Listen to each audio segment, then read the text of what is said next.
5 বছৰৰ ভিতৰত অসমৰ পথাৰ 24 ঘণ্টাৰ খেতি কৰাৰ পথাৰত পৰিণত কৰি দিব। নাম্বাৰ 2, এখন গাঁৱত এটা ইণ্ডাষ্ট্ৰী মই অলপ আগতে ক'লো, তাতে এজনো নিবনুৱা কোনো মানুহ নাই। আমাৰ মা আৰু মোৰ পেহীও সেই ইণ্ডাষ্ট্ৰীটোত গৈ কাম কৰিব পাৰিব। মোৰ দেউতা আৰু মোৰ ভাইটিও সেই ইণ্ডাষ্ট্ৰীত গৈ কাম কৰিব পাৰিব। এদিনত 1000 টকা, 30 দিনত 30,000 টকা দৰমহা। নিজৰ গাঁৱত থাকি নিজৰ গাঁৱতে কাম কৰিব পাৰিব। আৰু কোনো অসমীয়া ডেকা ল'ৰাই বেংগলোৰলৈ গৈ 6 মাহত 162টা ল'ৰাৰ মৃত্যু হোৱাৰ কোনো প্ৰয়োজন নাই। এবাৰ মাত্ৰ শাসন দিয়ক, অসম কেনেকে বদলাই দিম তাৰ সম্পূৰ্ণৰূপে ব্লু প্ৰিণ্ট, তাৰ কিতাপ লিখি থৈ দিছোঁ। 3 নম্বৰ, অসমৰ প্ৰত্যেকজন মানুহক প্ৰফেচনেল অসমীয়া কৰিব। প্ৰফেচনেল অসমীয়া। এতিয়া অসমীয়াই যি কামে কৰে নন প্ৰফেচনেল, চব নন প্ৰফেচনেল। ঘৰত যদি খেতি কৰে, ঘৰত খাবৰ কাৰণে 2 জোপা অমিতা, ইমান কণমান ধনিয়া, ইমান কণমান লাই শাক, হয় নে নহয়? ঘৰত খাবলৈ জোৰে। মই অসমৰ প্ৰত্যেকজন অসমীয়া যি আনৰ ঘৰত আনকি কাম কৰিবলৈ যোৱা বাইজনী, সেই বাইজনীকো মই প্ৰথমতে স্কুল এৰাৰ লগে লগে ঘৰখনত কাম কৰিবলৈ যোৱাৰ লগে লগে মই এখন নতুন স্কুলত পঢ়াই দিম। সেই স্কুলখনৰ নাম দিছোঁ ফিনিচিং স্কুল। কি পঢ়াম? যিজনী মহিলাই আনৰ ঘৰত কাম কৰিবলৈ যাব, আধুনিক যুগত মানুহৰ ঘৰ কেনেকৈ চাফা কৰে তাৰ টেকনলজি মই শিকাই দিম, লগত এটা মেচিন গিফ্ট দিম। তেওঁ কেনেকৈ ভাত ৰান্ধিব লাগে তেওঁক মই 6 মাহৰ ট্ৰেইনিং দিম। ট্ৰেইনিং দিয়ে নহয়, লাইচেন্স দিম, এখন আইডেন্টিটি কাৰ্ড দিম, আৰু সেই বাইদেউজনীক মই এযোৰ চৰকাৰৰ পিনৰ পৰা ধুনীয়া ড্ৰেছ দিম। সেই বাইদেউজনীয়ে আনৰ ঘৰত কাম কৰিবলৈ যায়। আগতে লেতেৰা পেতেৰাকে যাওঁতে এমাহত 3000 টকাৰ দৰমহা পাইছিলে, এতিয়া 10,000 টকা। প্ৰত্যেকজন অসমীয়া প্ৰফেচনেল কৰি তুলিম।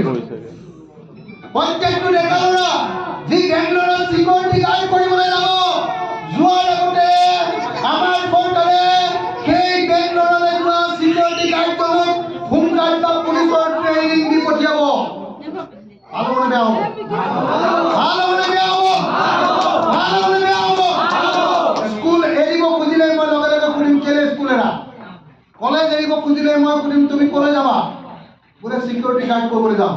চিকিউৰিটি গাৰ্ড কৰিবলৈ যোৱা যদি আহা, 3 মাহ ফ্ৰীতে, মাহেকত 5,000 টকা ষ্টাইপেণ্ড, হাতত পইচা দি তোমাক আমি পুলিচৰ ট্ৰেইনিং দিম। ভাল হ'বনে বেয়া হ'ব? পুলিচৰ ট্ৰেইনিং লৈ যেতিয়া চিকিউৰিটি গাৰ্ড কৰিবলৈ যাওঁ, লগত লাইচেন্স লৈ যাওঁ, লগত আইডেন্টিটি কাৰ্ড লৈ যাওঁ, আকৌ চৰকাৰে বেংগলোৰ চৰকাৰ, কৰ্ণাটক চৰকাৰৰ লগত কথা পাতি দিম, মোৰ ইয়াৰ পৰা 1 লাখ ল'ৰা গৈছে যে, এটা ল'ৰা মৰে যদি কিন্তু চৰকাৰৰ কোনো ভৰি নহ'ব। হয় নে নহয়?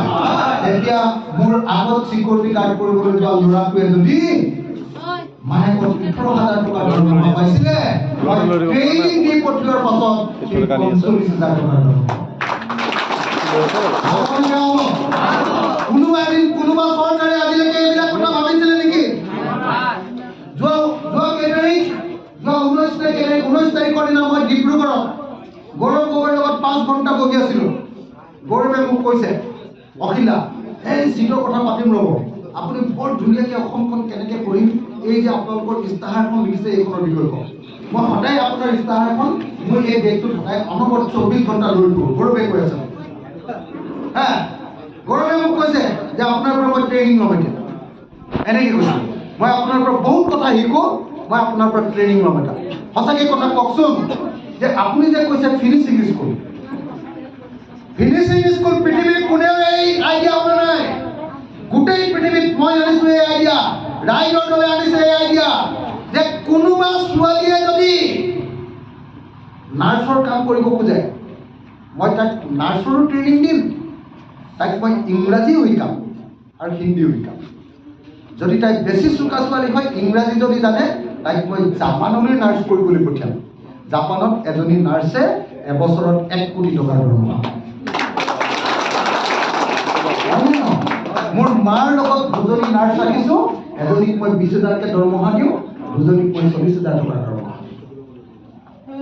আজিকালি চব জনা শুনা মানুহে নিজৰ মাক দেউতাকৰ লগত ধুনীয়াৰ নাৰ্ছ ৰাখে। মই চব ছোৱালীবিলাকক ছমাহৰ ট্ৰেইনিং দিওঁ।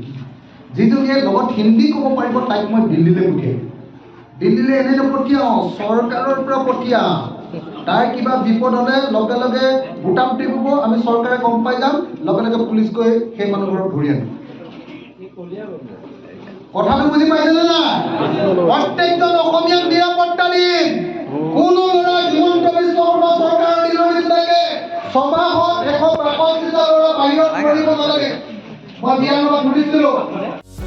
যিকোনো খবৰৰ বাবে যোগাযোগ কৰক আমাৰ এই নম্বৰত 9181 307 221।